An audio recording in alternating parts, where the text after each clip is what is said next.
자, 먼저 가장 항상 기본이 뭐냐면 해독에 대한 정의는 뭐냐면 내 몸에서 독소를 빼내는 작업이다. 요거를 가장 먼저 고객한테 알려주는 것이 도움이 될 것 같습니다. 내 몸에서 독소를 빼낸다는 거를 고객한테 알려주려면 뭘 인지를 해야 되냐면 내 몸에 쌓여가는 내부 독소, 외부 독소를 외부에서 안으로 들어오는 독소, 내부에서 유입되는 독소, 그 다음에 내부에서 발생하는 독소, 이런 개념으로 고객한테 정리를 하셔가지고 어떤 게 문제가 되는지를 꼭 알려주시면 도움이 되실 것 같습니다. 주로 외부 독소는 지난번에 말씀드렸다시피 뭐냐면 미세먼지, 초미세먼지 또는 환경 호르몬 여러 가지 독소에 의해서 몸들이 뭐냐면 망가지기 때문에 독소의 종류를 이해를 하는 것이 가장 좋다라고 설명을 드렸고요. 그다음에 이제 내부에서 발생하는 독소의 가장 근본적인 게 뭐냐면 지나친 근심 걱정, 스트레스로 인해서 뭐냐면 활성산소 수치가 증가해서 망가지는 이런 독소들을 하나씩 정리를 하면서 인지하는 단계가 가장 중요한 것 같습니다. 그래서 고객한테 정의, 그 다음에 인지해가지고 독소가 뭔지를 알게 하고 마지막으로 해야 되는 작업이 뭐냐면 우리 몸의 해독기관을 어떻게 클린할 것인가 거기에 대한 포커스를 맞춰줘야 되는 거죠. 자, 우리 몸에서 주로 해독을 담당하는 간하고 신장, 폐하고 대장, 피부에 이 관련된 독소 여기에 독소가 반응하는 이 단계에서 뭐가 나타나냐? 바로 호전 반응이라는 게 나타납니다. 자, 그래서 내가 간이 좋아질 때 어떤 호전 반응이 나타나고 신장이 좋아질 때 어떤 호전 반응이 나타나고 폐가 좋아질 때 어떤 반응, 대장이, 피부가. 그래서 이런 것들을 고객하고 관련된 사항들을 하나씩 정리해가는 메커니즘을 빨리 알아두시는 게 가장 중요할 것 같습니다. 그래서 해독의 큰 틀은 정의, 독소의 종류를 인지하는 것, 그 다음에 해독기관이 어떻게 우리 몸에서 작동하는가. 그래서 간하고 신장, 폐, 대장, 피부에서 독소가 반응하는 단계를 호전 반응으로 정리해주는 이 메커니즘의 큰 틀을 이해를 하신 다음에 여러분들이 꼭 고객하고 상담에 임하셨으면 좋겠고요. 그 다음에 이제 더 중요한 게 뭐냐면 지금 이제 계속 진행 중인데 이제 이번 주부터 이제 고혈압 1, 2, 3, 4 해가지고 약물의 종류까지 쭉 살펴보도록 하겠습니다. 그래서 이제 고혈압에서 왜 우리가 이제 해독하고 관련된 거예요? 왜냐하면 해독하는 과정에서 혈압이 높아지는 사람이 많아요. 실질적으로 갑자기 원발성 고혈압이 가지고 확 높아져가지고 병원에 가서 약을 먹는 사례도 있었기 때문에 이 뭐냐면 고혈압의 특징하고 왜 나타나는지를 한번 설명을 하도록 하겠습니다. 자, 그래서 첫 번째는 요 틀을 꼭 기억을 해주세요. 우리 방영선생님 강의할 때 항상 그 틀을 이야기 잘 하시더만. 이거 박사님한테 배운 거야 이거. 강의 정말 잘하세요 우리 박영선생님. 자, 그래서 여러분이 정의, 인지, 해독 기관에 대한 큰 틀을 알고 나서 이걸 확장하는 방법을 꼭 설명을 하시고요. 자, 그 다음에 고혈압에서 가장 큰 특징은 뭐냐면 고혈압을 측정을 할 때 우리 보시면 뭘 사용을 해요? 이 수은이 들어있는 혈압 측정기 혹시 보신 적 있으세요? 병원에 가면 큰 혈압계 가지고 막 치잖아요. 그러면 하얀 수은이 이렇게 은색의 수은이 올라가는 거 보셨죠? 자, 그래서 이 되게 뭐냐면 수은 측정기, 수은이 들어있는 측정기를 쓰기 때문에 혈압을 재는 단위가 혈압 측정을 할 때 밀리미터 HG라는 용어를 많이 보신 적이 있으실 거예요. 한 번도 안 보신 분은 혈압에 관심이 없는 분이에요. 자, 이 HG가 원소 기호가 뭐죠? 수은. 예, 수은이에요. HG는 수은입니다, 수은. 그래서 여러분이 그 병원에 가면 혈압을 뭐라 그러냐면 수축기 혈압 이 이야기를 하죠. 왜 그러냐면 바람을 이렇게 막 간호사가 넣잖아요. 그럼 어떻게 돼요? 막 이게 이게 좁아지죠. 막 이렇게 쪼이잖아요. 그래갖고 삐 소리가 나면 그때부터 간호사가 딱딱딱 풀거든요. 그럼 이완기 혈압으로 가요. 그래서 수축기 혈압에서 이완기 혈압으로 이렇게 이제 낮아지는 거죠. 그러니까 수축기 혈압이라는 거는 올렸을 때 혈압을 의미하는 거예요. 그래서 이때 우리가 이제 정상이라고 표현을 할 때 120mm Hg 이렇게 표현을 하는 거예요. 자, 수축기 혈압이 120에서 이완기 혈압에 쭉 내려와서 80mm라고 그러죠. 밀리미터 Hg. 요 상태가 되면 이거를 정상이라고 표현을 하는 거예요. 자, 실질적으로 수축기 혈압하고 이완기 혈압이 이해가 안 되신 분들이 굉장히 많아요. 이걸 헷갈려 하시는 분이 있어요. 그래서 병원에 가면 압을 넣어가지고 딱 이렇게 조이는 단계를 수축기 혈압이라고 그런다라고 설명하시면 돼요. 그래서 쭉 올라가가지고 쭉 높였다가 쭉 내려 딱 정점이 있거든요. 그 정점에서 풀어주면 이제 풀리는 시점이 이완기 혈압이에요. 그래서 80에서 120을 지금 현대의학에서는 정상범위라고 보고 있는 거죠. 자, 그러면 실질적으로 지금 약물을 처방하는 단계가 몇이냐면 약물 지금 처방하는 기준 1단계가 보통 처방하는 기준이 140ml Hg에서 90ml Hg. 지금 요 단계로 지금 내려와 있거든요. 자, 옛날에는 이 단계에서 약물 처방을 안 했어요. 근데 갈수록 지금 현대의학이 여기서부터 지금 약물을 처방하는 추세로 가고 있습니다. 그 근본 원인은 뭘 이야기하냐면 이 뭐냐면 고혈압 합병증이 무섭다 라는 결론이죠. 견해죠. 현대의학이시네요. 고혈압은 병이 아니다. 그 책 오늘 제가 갖고 올라다가 집에 놔두고 아침에 또 놔두고 왔어요. 다음 주에는 진짜 보여드릴게요. 그래서 어찌됐든 우리가 지금 뭐 고혈압이 뭐 80에서 120이나 140에서 90이다 이게 중요한 것보다 가장 중요한 건 뭐냐면 병원에서도 지금 어떤 바람이 불고 있냐면요. 혈압을 지금 뭘로 인식을 하냐면 생활 습관병으로 지금 인식을 하고 있습니다. 그래서 많이 바뀌어지고 있다는 거죠. 그럼 과거에는 고혈압을 어떻게 봤냐? 과거의 견해는 과거의 견해는 90%는 본태성 고혈압으로 분류를 했어요. 자, 본태성 고혈압으로 분류했다는 말은 뭐냐면 원인을 알 수 없다 그 뜻이에요.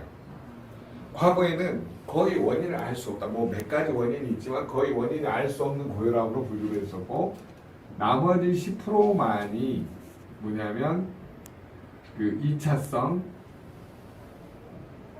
고혈압으로 이렇게 이제 분리하는 현대의학이 지금도 현대생명학을 가르칠 때 고혈압을 저희 9대1로 가르치고 있습니다. 실질적으로. 그래서 지금 뭐냐면 병원에서 포커스를 맞추는 쪽이 2차성 고혈압 환자들을 좀 많이 이렇게 완화시켜주는 쪽으로 지금 많이 가고 있어요. 그래서 일단은 병원에서도 생활습관병을 인식을 하고 좀 고쳐가라. 짜게 먹지 말고 식습관, 생활습관 고치면서 방향을 잡아보자. 이런 추세로 이제 많이 나가고 있거든요. 그러니까 방향을 전환시켜줄 때 우리가 해독에서 가장 중요한 그 증상 중에 하나가 이제 고혈압이 나타나는데 그 중에 90%는 본태성 고혈압, 원인을 알 수 없다는 거죠. 그 다음에 하나는 2차성 고혈압인데 여기에 이제 여러분이 문제가 어디에서 나타나냐면 이제 심장의 문제. 그 다음에 고알도 스테론 혈증, 기타 이제 뭐 비만, 뭐 여러 가지 식습관, 뭐 주로 이제 이런 문제점들을 병원에서 많이 제기를 합니다. 그래서 병원에서는 이런 신장의 문제, 고알도스테론, 그 부심 피질에서 나오는 호르몬이 알도스테론이거든요. 여기에 관한 문제, 비만의 문제, 식습관의 문제, 주로 요거를 많이 다루면서 뭐냐면 생활 습관을 좀 고쳐 나가면서 정리를 해보자라고 하는 거죠. 근데 여기 문제점이 뭐냐면 생활 습관은 수십 년에 걸쳐서 굳어왔다는 거예요. 그러니까 쉽게 바꿀 수가 없다는 거예요. 그래서 일단 약을 써가면서 같이 하자는 게 지금 이제 현대인들이 추구하는 방식이에요. 그러면 우리가 고혈압에 걸리지 않기 위해서 가장 관리를 해야 되는 건 뭐냐면 바로 이 신장의 문제입니다. 신장이 막히면 여러분 무슨 문제가 생길까요? 사구체에 염증이 생기겠죠. 자, 우리 몸의 모든 혈액은 마지막 단계에서 사구체에서 걸러주잖아요. 근데 거기가 막히면서 이제 염증이 생기기 시작하는데 결국은 나중에 이제 90% 이상 막히게 되면 심장 투석을 하면서 나중에 이제 심장 이식하는 단계로 가는데 여러분 사구체가 염증이 생겨서 이 미세혈관이 막히면 혈압은 올라갈까요? 내려갈까요?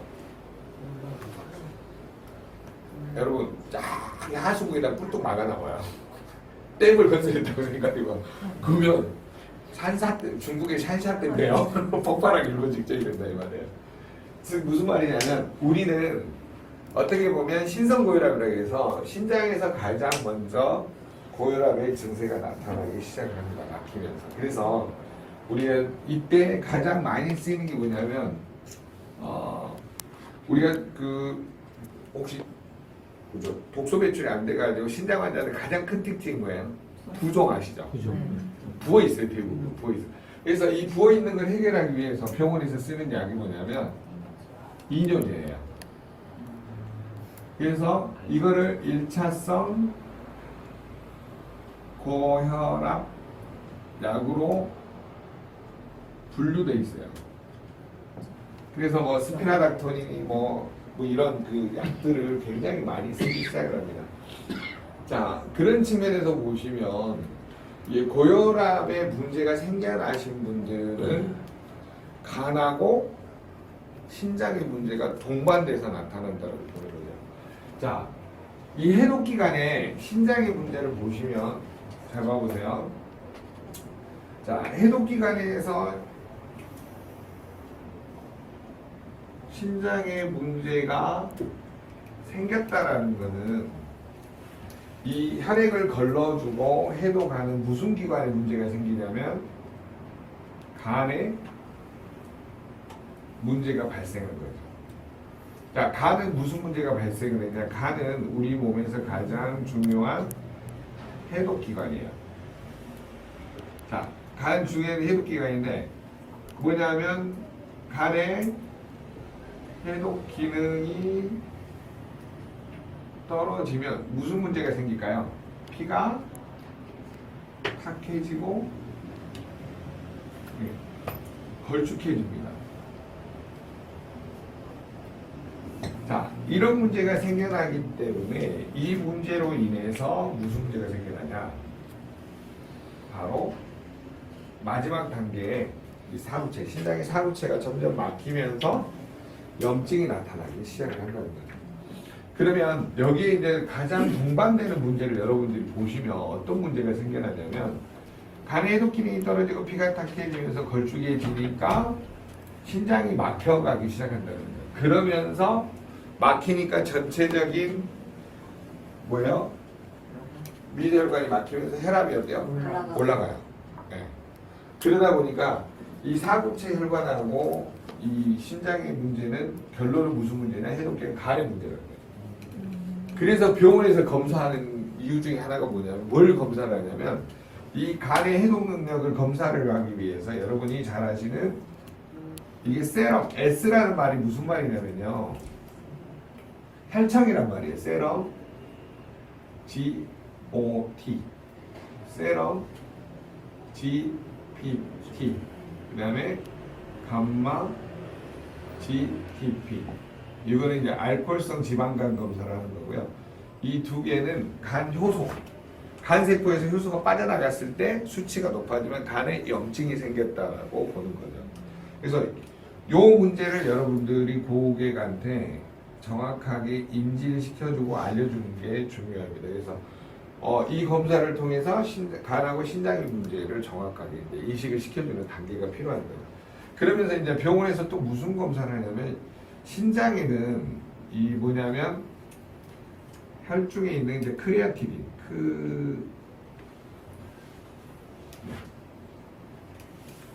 크레아티닌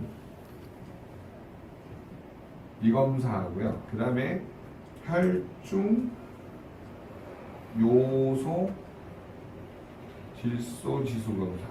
요거를 뭐라 그러냐면요. 번이라고 해요. BUN. 혈중 요소 질소 지수 검사를 하거든요. 자, 그리고 그 단계에서 하는 게 뭐냐면 요산 수치 검사를 해요. 그래서 간에서 실질적으로 문제가 생겨나는 거를 최종적으로 본 다음에 무슨 검사를 이제 실시하냐면 단백뇨 요 검사를 실시합니다. 자, 단백뇨가 나왔다는 것은 무슨 말이냐면요. 사구체가 막혀가지고 우리 그물 오래 쓰고 나면 그물코가 다 나가버리잖아요. 그럼 고기를 잡아도 고기에 그게 빠져나가죠. 마찬가지예요. 우리 몸에서는 적혈구 알부민 빠져나가면 돼요, 안 돼요? 안 되죠. 그래서 그런 단백질, 우리 몸을 유지시켜주는 단백질, 알부민 이런 큰 단백질이 빠져나가고 그 다음에 적혈구 이런 것들이 이렇게 몸에서 빠져나가기 시작해요. 그 다음에 면역 글로불린 이거를 그냥 뭐 항체라고 표현을 할게요. 자, 이런 것들이 몸에서 빠져나가기 때문에 면역력이 급격히 떨어지기 시작을 하는 거죠. 알부민 같은 경우는 세포 내액하고 외액의 수분 밸런스를 조절해 주는 거고, 적혈구는 우리 몸에 산소와 영양을 공급해 주는 거고, 항체는 우리 몸의 세균과 바이러스로부터 지켜주는 면역 세포라는 거죠. 이런 것들이 이 단백질들이 소변을 통해서 빠져나가 버리니까 문제가 생기는 거예요. 그래서 간하고 신장의 문제를 병원에서 검사하는 이유는 뭐냐면요. 고혈압 환자들이 대부분 간하고 신장에 문제가 다 있어요. 동반돼서 나타나요. 그렇기 때문에 해독을 하지 않으면 근본적으로 고혈압이 해결이 돼요, 안 돼요? 안 된다는 거죠. 그럼 해독을 해준다는 말은 해독 기관이 어때요? 건강해진다는 거예요. 그럼 해독 기관을 우리가 식품이라든가 이런 걸 생활 식습관을 통해서 내 몸을 디톡스하는 과정에서 뭐가 나타나냐면 반드시 몸에 증상이 나타나죠. 자, 첫 번째 증상이 뭐가 나타날까요? 네? 혈압이상. 아니, 그거는 해독하는 증상에서 가장 많이 나타나는 게요. 몸이 첫째 나른하다예요. 뭐냐면 사람 있잖아요. 막 뭔가 그 에너지 빠진 사람처럼 풍선 빠진 사람이 막 이렇게 처지는 현상이 나타나요. 졸리다는 분이 나요. 네. 그래서 나른하면서 대부분 식품 먹고 나면 졸린다라고 하는 거예요. 그래서 이제 대부분 이제 간이 좋아지면서 많이 이제 그런 현상들이 나타나기 시작을 합니다. 그 다음에 어떤 분 같은 경우는요, 잠이 안 온다.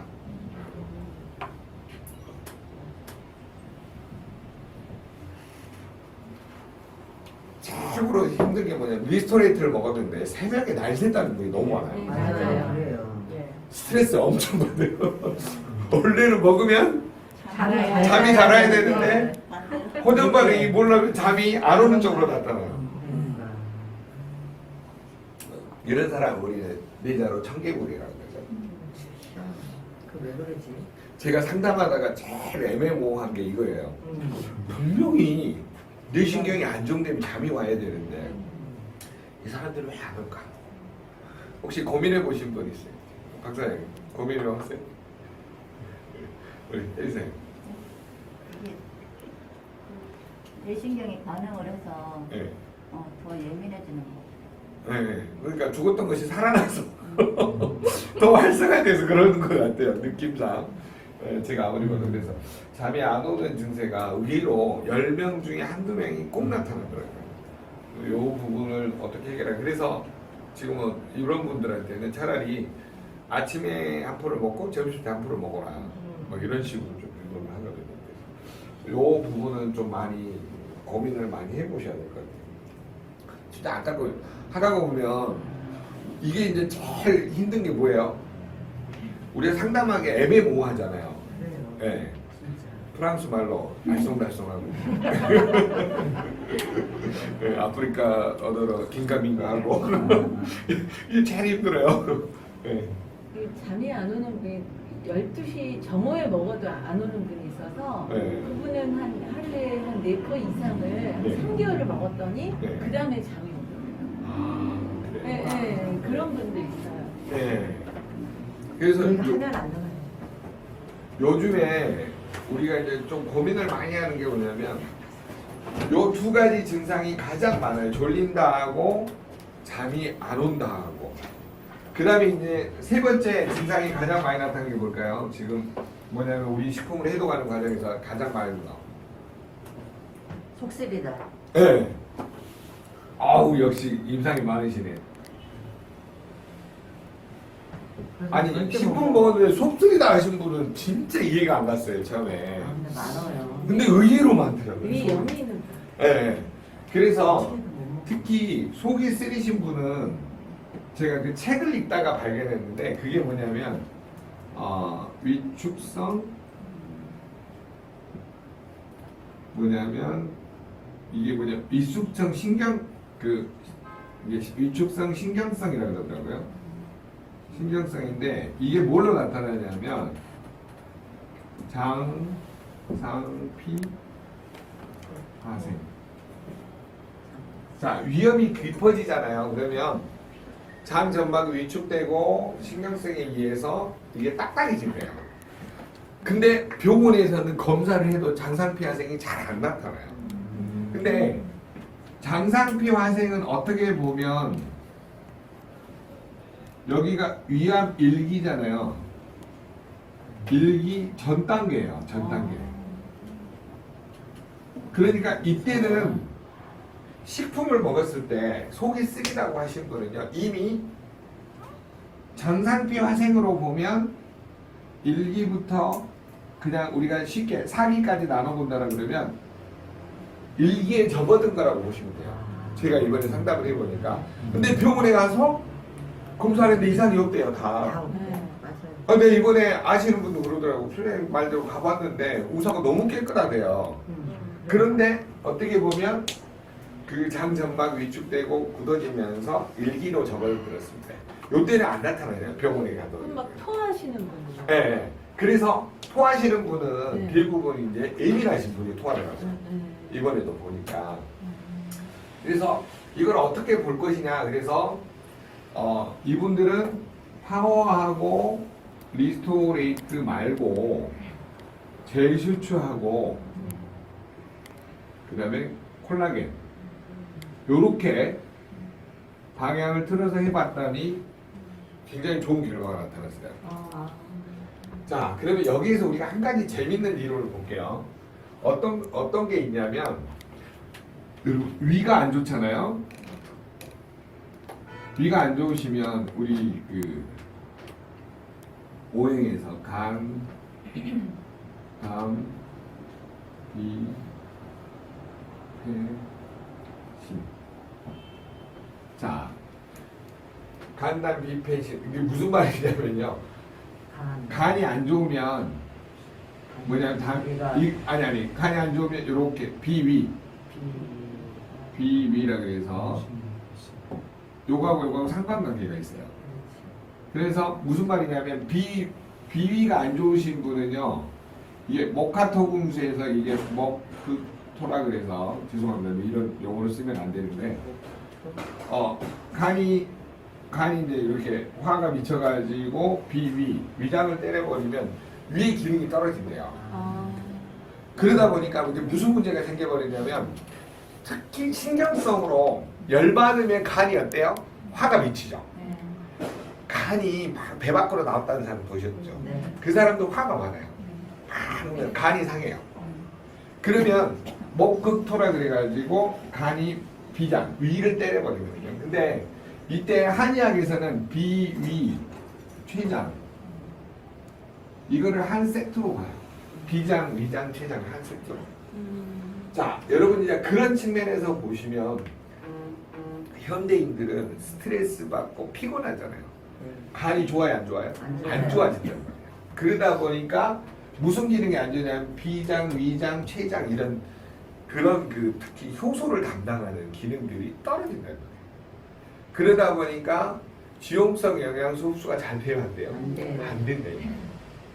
그래서 그런 측면에서 보시면 여러분 위의 문제에서 가장 이번에 많이 나타나는 게 뭐냐면 속이 쓰리다는 거예요.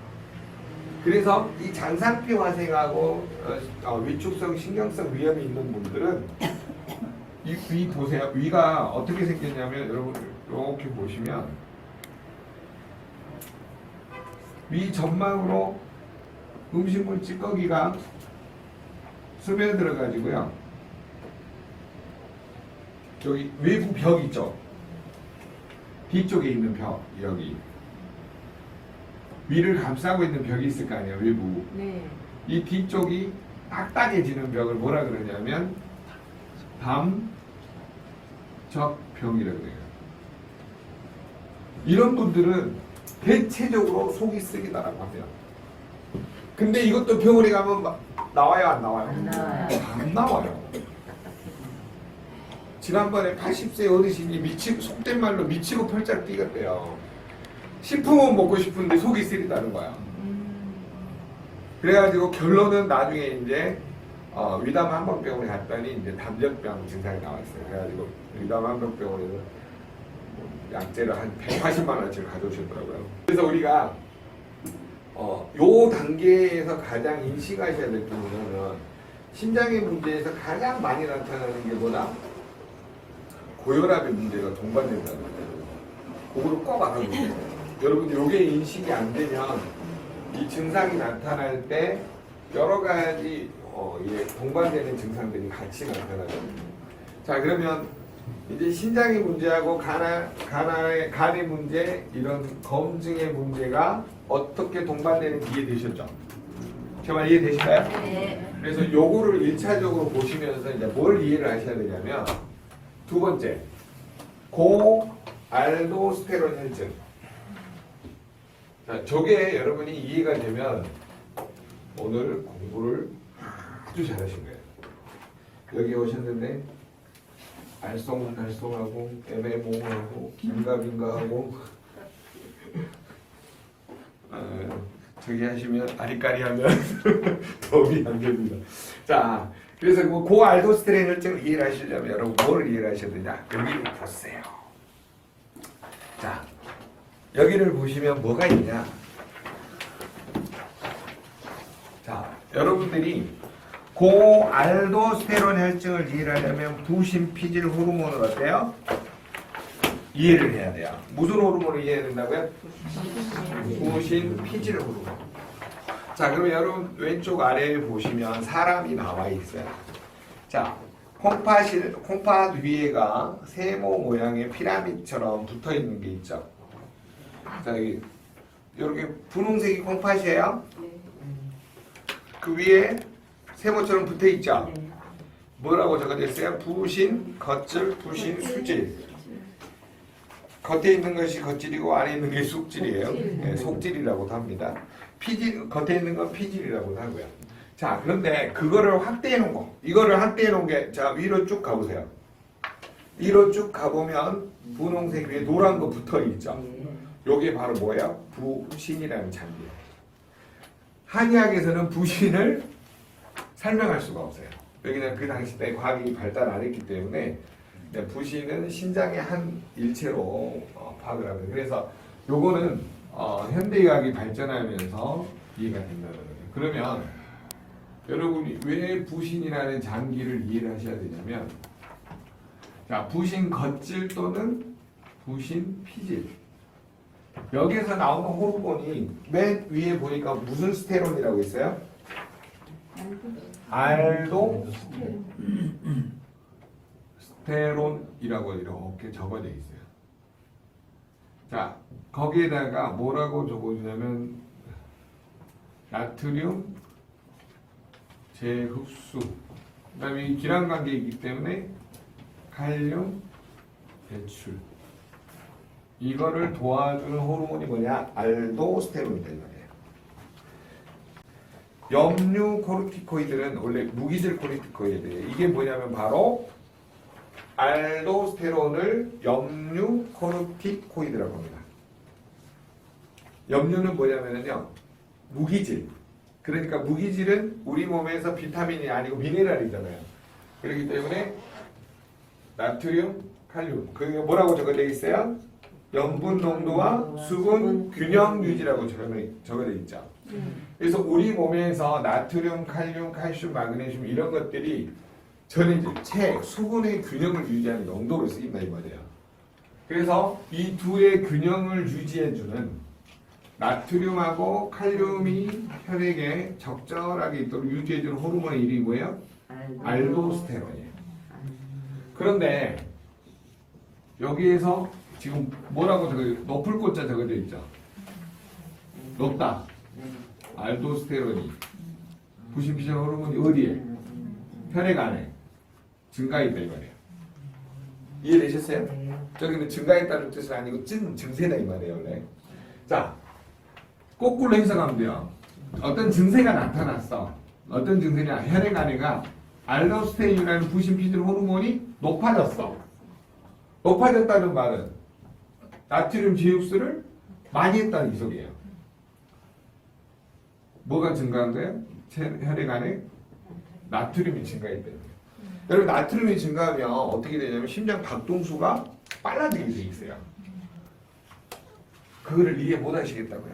짜게 드셔보세요. 빨라집니다.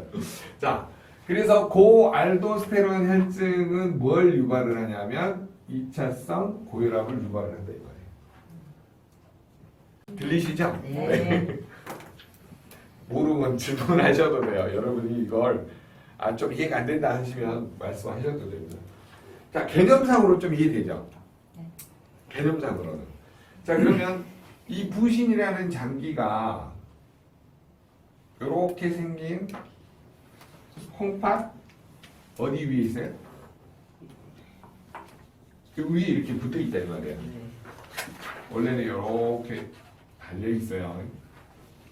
자, 그러면 요 장기를 보니까 안에 있는 게 뭐라고요? 부신, 수질.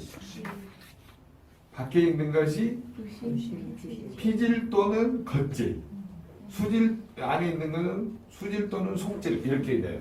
언어가 우리나라는 이중성 언어가 있기 때문에 겉피자를 써서 겉질, 피질 그러고요. 속자를 써서 수질 또는 속질이라고 합니다. 예. 자, 그러면 여기에서 우리가 부신에서는 몇 층으로 돼 있냐? 요거를 봤더니 1층, 2층, 3층 이렇게 돼 있어요. 맨 가쪽에 있는 거. 자, 다시 앞으로 가볼게요. 맨 뒤로 가볼게요. 맨 뒤로 가보니까 여러분 맨 바깥쪽에 있는 거를 미층이라고 적어져 있죠. 그래가지고 뭐라고 적어져 있어요? 염류코르티코이드 네, 알도스테론 그렇게 적어져 있어요. 뭐 여러분 그냥 그런 게 있다라고 알아주세요. 뭐 여기가 뭐 의대 변태생략 배우는 것도 아닌데 그냥 이런 게 있다 정도만. 그 다음에 그 아래 가운데 있는 게 뭐냐면 다발층이라는 게 있어요. 보이시죠? 거기에는 두 종류가 있어요. 하나는 코티솔이라는 게 있고 하나는 코티손이라는 게 있어요. 자, 방송에서는 주로 그 코티솔만 많이 이야기를 해요. 이 코티솔은 우리가 스트레스를 받잖아요. 그러면 스트레스를 방어하기 위해서 호르몬 분비가 돼요. 그래서 이 코티솔은 스트레스 받을 때 분비가 되는 거죠. 자, 그래서 이 코티솔이 하는 일은 뭐냐면 스트레스를 받으면 심장 박동수가 빨라지잖아요. 그리고 근육에서 에너지 대사를 얻어야 되기 때문에 혈당을 올려요. 혈당 상승 작용을 합니다. 그럼 어떻게 혈당을 올리냐? 이 코티솔은 호르몬이잖아요. 혈액을 타고 어디로 가냐면 얘가 간으로 이동을 해요.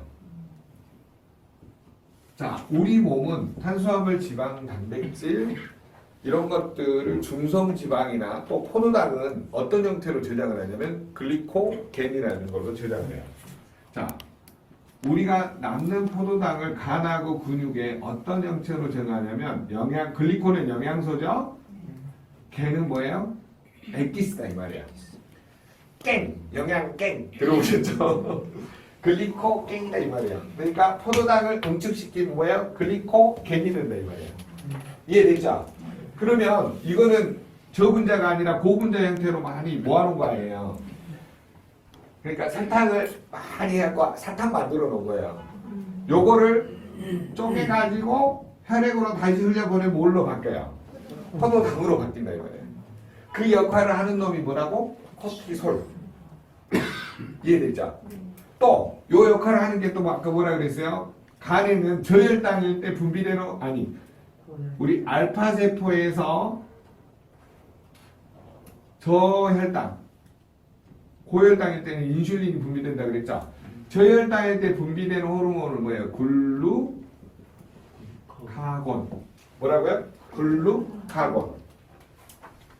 글루카곤은 췌장의 난개르 한섬의 무슨 세포요? 알파 세포에서 어릴 때 저혈당일 때 막 후들후들 거리고 막 뭐가 우리가 에너지 떨어질 수도 있잖아요. 그때 분비되는 호르몬이 뭐라고? 글루카곤. 글리코겐. 요거를 분해하는 호르몬이 뭐예요? 글루카곤. 그래서 포도당으로 쪼개가지고 혈액으로 흘려보내요. 그러면 혈당이 높아지는 구조가 됩니다. 자, 그래서 여러분이 꼭 알아두셔야 되는 게 뭐냐면 우리 몸은 알도스테론은 혈압에 관여하고 코티솔은 뭐에 관여하냐면 혈당 상승 작용을 해주면서 뭐냐면 이게 높아지면 뭐가 돼요? 나중에 당뇨가 돼요. 너무 많이 혈당이 높아져요. 그러면 스트레스를 많이 받은 사람들은 혈당이 많이 높아지겠죠. 그러니까 피가 항상 끈적거려요. 그럼 pH 산도가 7.4 이하로 떨어지면서 산소가 돼. 그러면 뼈에서 뭘 빼놨어요? 칼슘을 빼놨어. 그 뼈는 무슨 다공증? 골다공증. 빠져나온 칼슘 못 들어가고 혈관 밖에 있어. 무슨 경화?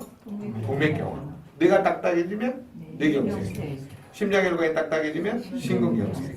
사구체가 막히면 사구체 신염, 신부전증. 손끝 발끝이 막히면 수족냉증이 나타나요. 그래서 여러분이 다음 주에는 제가 그 혈관 체크하는 기계를 갖고 와가지고 여러분들 혈관을 다 봐드릴 거예요. 열심히 볼 거예요. 네. 그래서 여러분이 다음 주는 공부를 하는 게 아니라 혈관을 전부 체크를 해드립니다. 오늘은 원 사람만 자격이 있어요. 그러니까 신규로 온 사람들은 절대 안 됩니다. 자, 그런 측면에서 보시면 코티솔은 또 어떤 작용을 하냐? 항염 작용을 해줘요. 우리 몸에 염증 수치를 낮춰주는 작용을 한다는 거죠. 자, 그러면 여러분이 요거를 다시 이렇게 앞으로 가보세요. 앞으로 가보시면 뭐가 있냐? 거기 보시면 부신 겉질에 당류 코르티코이드라고 하는 게 뭐냐면 바로 코티솔을 의미합니다. 코티솔. 자, 거기에 뭐라고 적어져 있어요? 간에서 당 신생작용 촉진을 한다 그랬죠. 글리코겐을 뭘로? 포도당으로. 이해되셨어요? 자, 그리고 나서 여러분 거기에서 이렇게 연결시켜 보세요. 당류 코르티코 저 보세요. 저 여기에서 이렇게 대각선 아래로 보면 부신 겉질 호르몬이라고 보일 거예요. 보이시죠? 네. 자, 그 부신 겉질 호르몬의 코티솔이라고 보이죠? 당 신생이 뭐예요? 글리코겐을 포도당으로 다시 쪼개는 작업. 혈당을 높이는 작업을 당 신생 작용이라고 그래요. 요 개념이 되셨어요? 자, 그리고 하나의 작용이 또 뭐가 있어요? 항염증 작용 있죠? 시력이 실력이에요. 보고하세요. 무슨 작용? 항염증 작용. 네. 그래서 여러분이 코티솔 뭐냐면 이 부신 피질로는 코티솔이 가장 중요한 작용 두 가지를 뽑아라면 뭐예요? 혈당 상승 작용을 당신생 작용이라 그러고 항염증 작용은 그 다음 작용이라 그러거든요. 그러면 이 코티솔 호르몬이 과다 분비돼서 나중에 이런 것이 분비가 안 돼서 나오는 병을 뭐라 그러냐면 쿠싱병 또는 쿠싱 증후군 이렇게 이야기해요. 그래서 얼굴이 나중에 이제 문페이스가 되고 막 이렇게 커지는 현상들이 나타나기 시작해요. 그러니까 스트레스를 너무 과다하게 받잖아요. 그러면 저 호르몬이 분비가 안 되니까 얼굴이 뭐 이렇게 커지고 막 이런 증세들, 막 구토, 뭐라 그러죠, 막 식은땀이 줄줄 흐르고 막 그런 증상들이 나타납니다. 그러니까 스트레스에 장기 노출된 사람들은요 부신이 다 망가져 있어요. 이해되세요? 네. 그러다 보니까 혈당, 혈압의 조절이 잘 돼요, 안 돼요? 안 되기 시작한다 이 말이에요. 그래서 이런 개념을 이해를 하면 스트레스가 만병의 근원이란 말이 딱 맞아요. 피가 완전히 어때요? 탁해지기 시작하잖아요. 왜? 혈당을 확 올려버리니까. 그럼 뼈에서 뭘 더 배수해요? 칼슘을 계속 뺐습니다. 왜? 7.4 이하로 뚝 떨어지니까. 그래서 여러분이 스트레스를 받으면 피가 7.4 이하로 떨어지는 이유가 여기 있는 거예요. 우리 몸에서 혈당을 상승시키는 호르몬이 뭐예요? 코티솔, 글루카곤 또 하나 있어요. 그게 바로 뭐냐? 여러분이 여기 보시면 자, 한 장만 다시 넘겨보세요. 자, 여기 보시면 뒤쪽에 뭐가 있냐?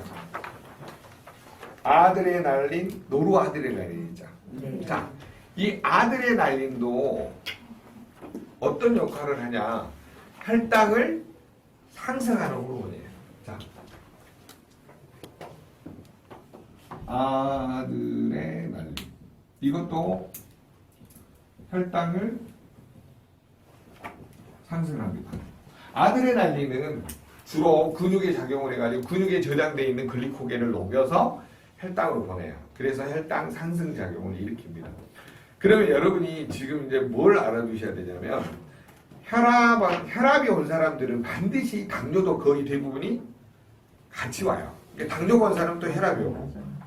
이게 원리가 왜 같냐면 부신에서 이런 작용들을 해버리기 때문에 신장이 막히면서 고혈압이 먼저 오는 사람이 있는가 하면 베타셀이 망가져가지고 뭐냐면 당뇨가 먼저 오는 사람이고 이게 두 종류로 나누기 때문에 실질적으로는 어떤 부분에 문제가 있냐라고 보면 부신이 망가지면서 고혈압이 먼저 오는 사람들이 최근에 더 많다는 거예요. 왜냐하면 방송에서 당뇨는 굉장히 그 뭐라 그러죠?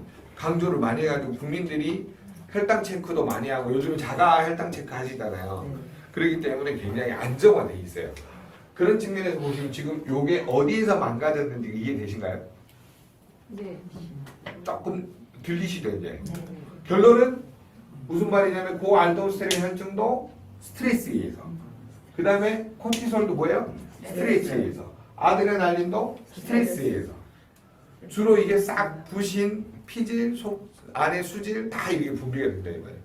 그렇기 때문에 근본적으로 문제가 일어나는 원인 중에 하나가 뭐냐면 스트레스 과로, 수면 부족, 운동 부족이라는 거예요. 네.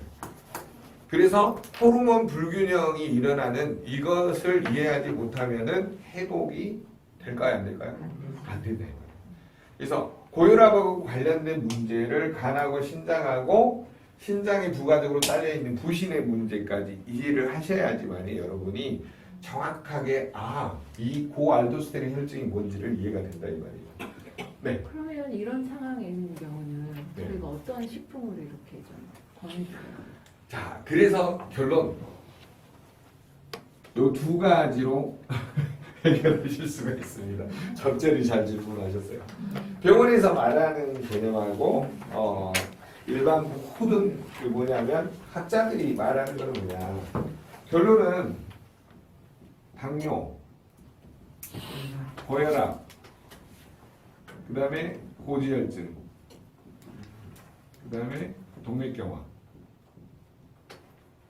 이거를 한 세트로 보는 거예요.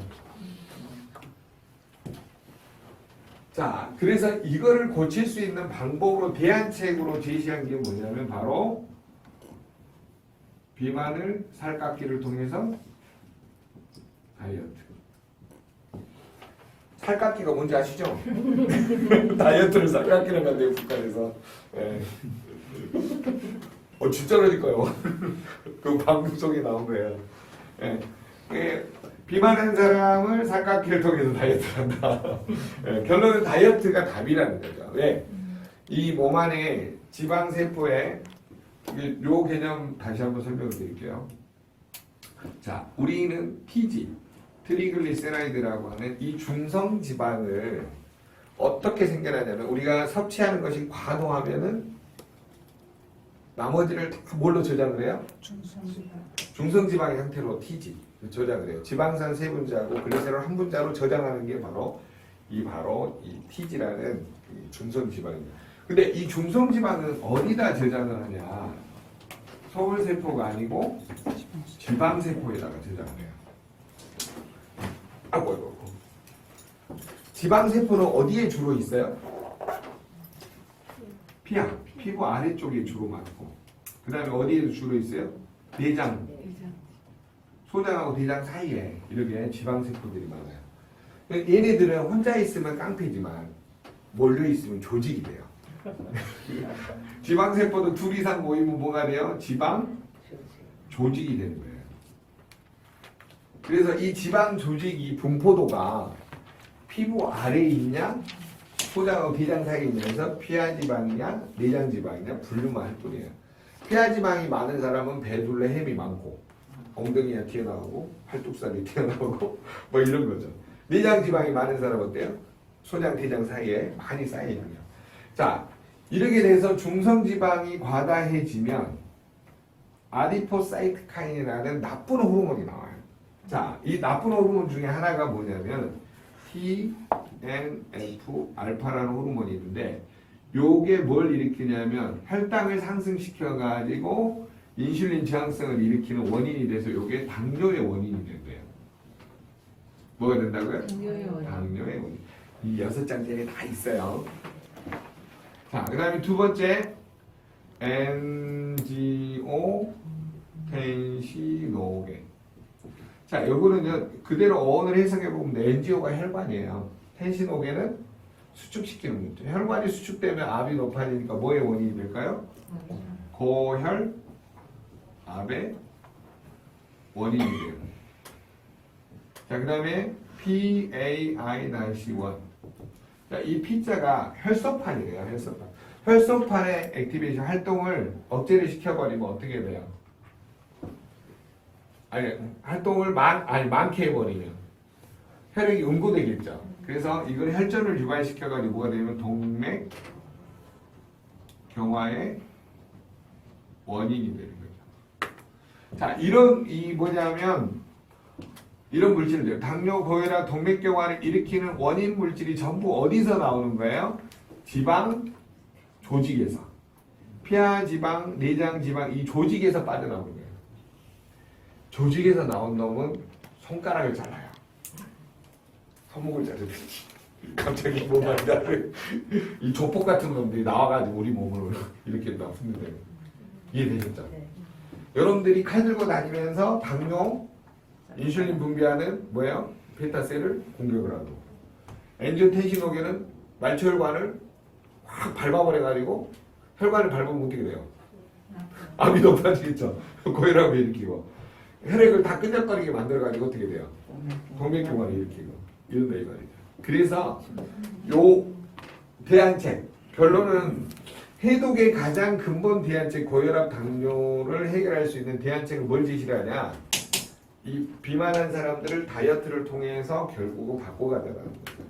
그래서 지금 이 호르몬 불균형을 맞출 수 있는 게 뭐냐면 여러분 솔직히 이야기하면요 기초 제품이죠. 파워, 액티바이트, 리스토레이트만 많이 먹어도 다이어트는 자동으로 돼요. 거기에다가 이제 부족하면 운동하고 또 단백질 좀 섭취를 위해서 웨이나 프로쉐이프나 뭐 아미노나 이런 걸 좀 먹어주고 좀 염증이 많으면 젤 수출을 먹고 혈관 수축이 확장이 안 되면 밀로겐을 좀 드시고 좀 약간 자기가 더 얼굴도 펴지고 뭔가 이렇게 저기 되겠다면 콜라겐도 좀 드시고 다 먹어야 되겠지만 기초 3종 세트만 먹어도 건강할 수 있다라는 결론이 나옵니다. 그래서 이거를 통해서 병원에서 하는 이야기들은 전부 요 부분이에요. 최근에. 자, 기능의학이 요즘에 이제 대세가 되면서 바꿔진 게 뭐냐. 비만한 사람들 다이어트를 통해서 고치고 식습관을 바꿔보자고 하는 것이 해독의 트렌드로 가고 있다는 거죠. 그래서 여러분이 클린이라는 책을 읽어보면 장간 디톡스를 해라, 다이어트를 해라, 이게 나오는 이유가 전부 그거예요. 그래서 텔로미어를 복원하기 위해서 뭐 오메가3를 먹어라, 유산균을 먹어라, 항산화제를 먹어라, 뭐 이런 이유가 다 그거에 있는 거고요. 그래서 여러분이 어떤 식으로 바꿔줄 간의 마지막 문제 해독의 점점은 또 뭐냐면 비만 식습관을 비만을 다이어트를 통해서 식습관을 어떻게 고칠 것인가를 해독의 근본 원인으로 삼으면 도움이 되지 않냐. 이제 요런 결론에 이르는 겁니다. 자, 오늘의 핵심은 뭐냐면요. 고혈압을 어떤 시각으로 바라볼 것이냐. 이것도 해독의 관점으로 보면 해결할 수 있다라는 결론이 나오게 됩니다.